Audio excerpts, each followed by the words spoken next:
I see what a facilitator money is, but I find it hard to know what it feels like to have money. Then ignore it.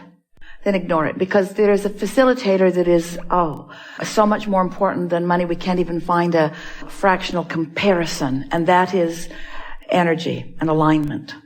Money comes as a result of it. People will say, well, money is really helpful, and we acknowledge that it is because it affords me all of these opportunities. And we say, well, energy is so much more important than that, and you have it at your fingertips and you squander it. You don't tap into it. You have this big stream of energy flowing, and instead you choose a worrisome, bothersome thought and pinch yourself off from it. You have this stream of energy that is the clarity and the exhilaration of life that you're all reaching for, and instead you find somebody to be mad at and you pinch yourself off from it. And we say, it's vibrational poverty that's going on around here, not pinching yourself off from money. Money is a byproduct of alignment, you see. So just get focused upon what matters, and everything that you want will then flow. Nothing is about money. Take money out of the equation and put alignment, only alignment in, and watch what happens. Okay. How can I be more aligned with the masters who've come here to teach us on this planet? By acknowledging that all any of them have for you is an example of alignment. You make it sound so simple. What a master has mastered is alignment. And so it isn't what they say, it's what they demonstrate. And what they're demonstrating is alignment. So if you can focus on that, watch their characteristics. How do they seem to be? Are they worried or are they calm? Are they kind or are they mean? Are they frustrated or are they on top of life? Are they eager or are they depressed? Are they happy or are they sad? In other words, look for the emotional indicators of what they're doing with their vibration and mimic it.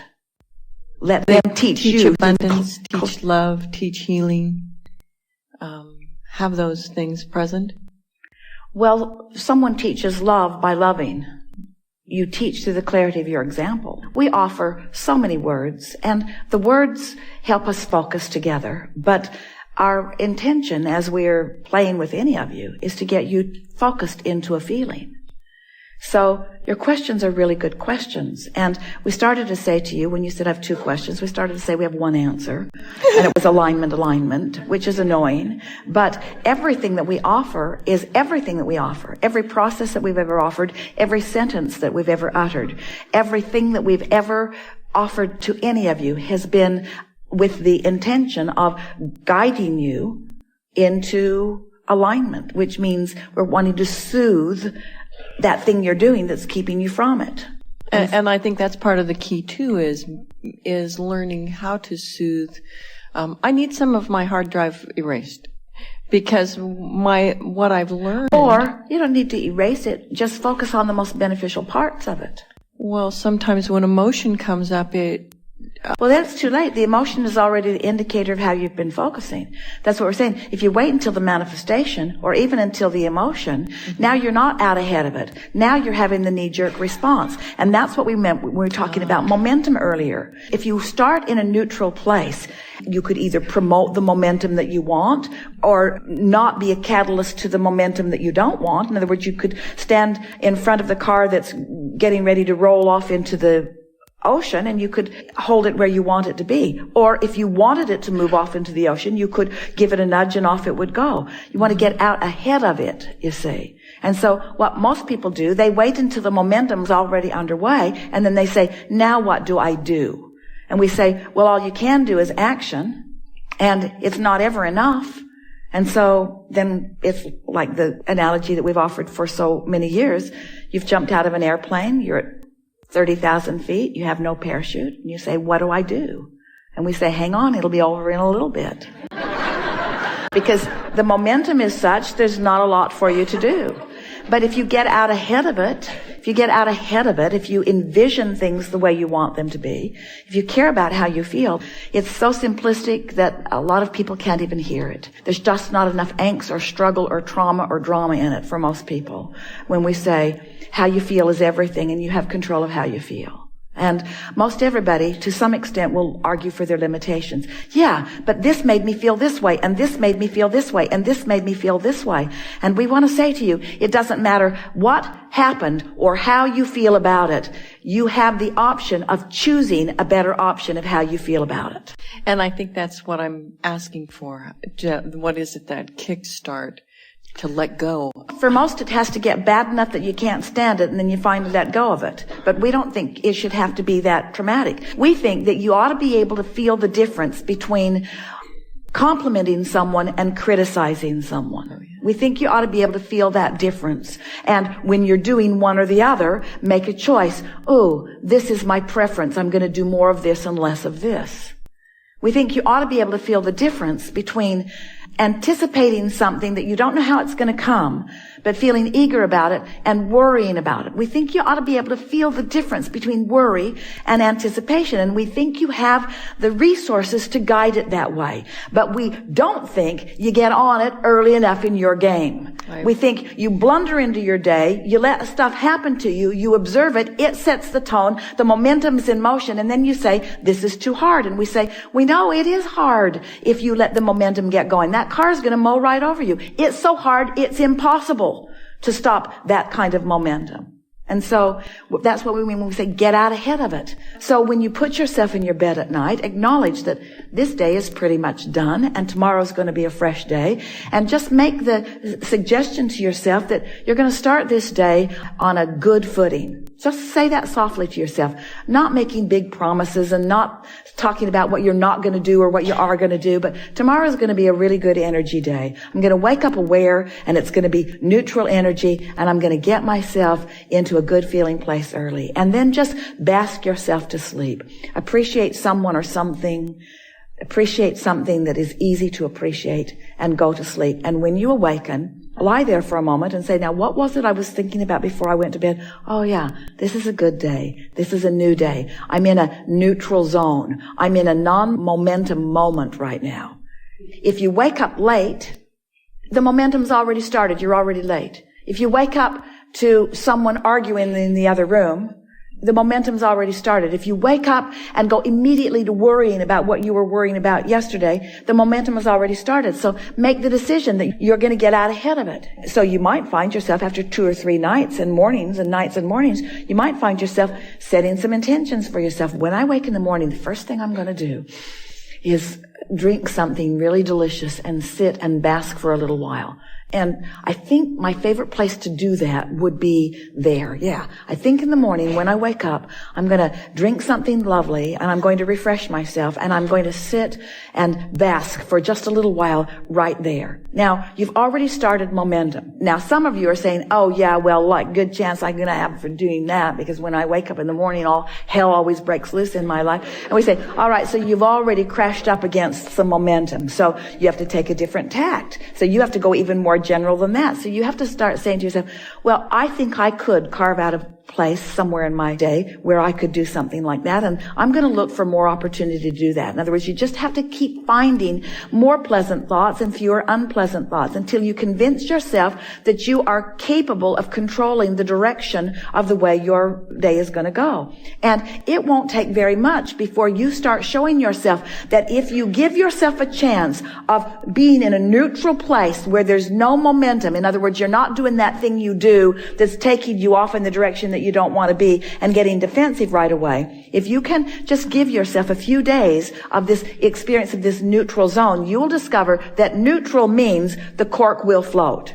That neutral means you'll let go of the cork and the cork will float into the higher frequency. In other words, you don't have to paddle your way up into the higher frequencies. You just have to stop holding yourself down in the lower frequencies. And so it is so much simpler than any of you have been giving yourself. How many of you are enjoying getting out and running every day or any day, some days? How many of you like to take a good run? And have you noticed that when you do it, that there is a momentum in the way you feel? Runners call it getting into a zone. They can't even really explain what it is. But they've started in a neutral place, and the movement itself is distracting them enough from enough other things that it gives them a clear place for their energy, and it allows their energy to raise, you see. And so that's what we're suggesting, is that you get out ahead of it.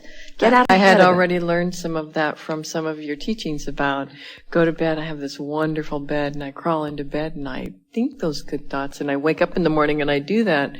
But then, so what are some of the first thoughts that you come across in the morning? What are just call them out and we'll repeat them. We'll find them. But what are the troublesome thoughts that you're bumping up against? Bumping up against, it's a good way to say it because it's active in your vibration, so you're bumping up against it. What are some of those early morning bumping up against unpleasant thoughts that you're finding? Take it easy there just a little bit. So I feel physically uncomfortable. What else? I don't want to go to work. I didn't get enough sleep. What else? I have too much to do. So now, let's just take those. I have too much to do. When you say that, that just keeps that momentum going. So what if when you go to bed, you will suggest to yourself that eventually I'm going to come into alignment with what I have to do? Just that soft suggestion. Eventually, I'm going to come into alignment with what I have to do.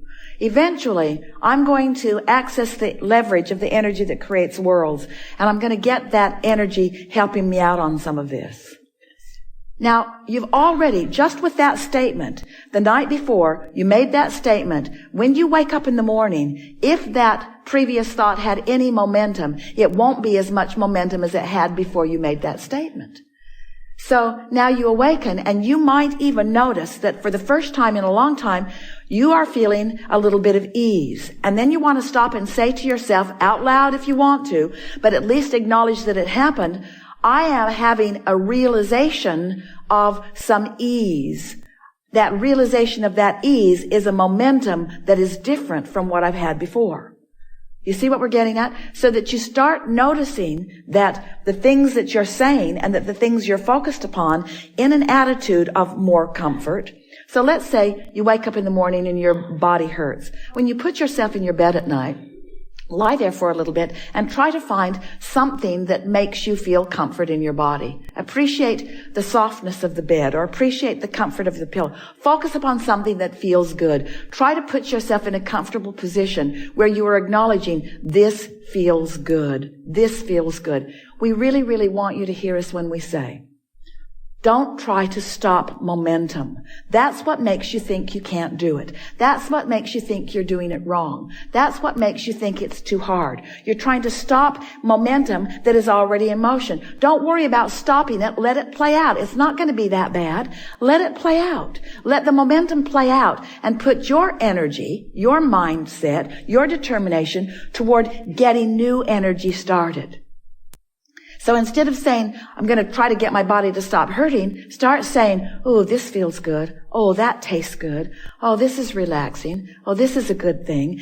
Get that momentum going. And it is our promise to you, with far less attention than you have put into almost anything else that you are doing, you will begin to dovetail with this energy that creates worlds, and you'll begin to feel momentum. And it won't take long before you'll begin to feel a sort of invincibility.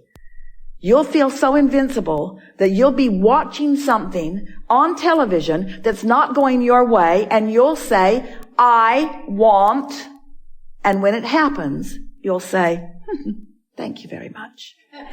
Thank you very much. Thank you very much. Thank you very much. Thank you very much. Thank you very much for recognizing me. Thank you very much for hearing me. Thank you very much for flowing energy towards something that I have chosen as my object of attention. Thank you very much. Thank you very much for recognizing my power. Thank you very much for recognizing my clarity. But you got to put yourself in that place where you've practiced it enough that you're starting to expect it.